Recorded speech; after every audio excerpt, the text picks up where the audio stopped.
l'équipe, ce ne sont pas des filles professionnelles.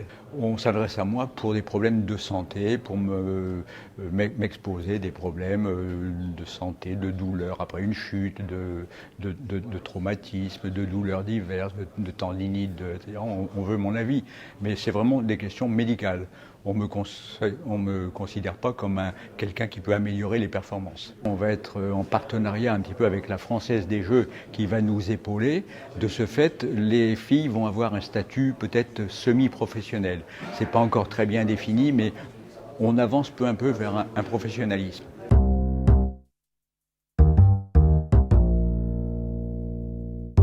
Les filles font partie de l'équipe, mais elles sont licenciées dans des clubs en Bretagne, en Pays de Loire, en Alsace, etc. Et finalement, il est difficile pour le médecin de l'équipe de se faire sa place par rapport aux médecins fédéraux régionaux de toutes ces régions qui reçoivent par exemple tous les résultats biologiques directement. Moi, si je veux avoir tout le dossier, il faut que j'aille à la pêche.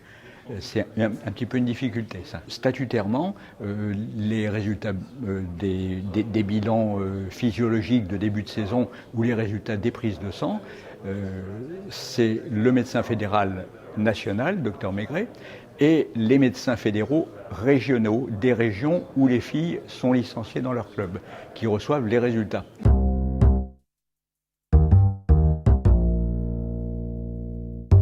Eh bien, le problème des féminines, c'est que la plupart, ce sont des jeunes filles, des jeunes femmes, qui sont sous pilule.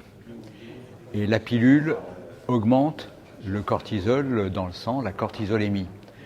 De ce fait, il y a une augmentation un peu artificielle due à la pilule et on n'a pas la baisse de cortisolémie provoquée par une prise de corticoïdes par voie générale, par voie en comprimé ou en injectable, etc. Donc on ne peut pas faire le même dépistage. Il faut établir des normes plus féminines.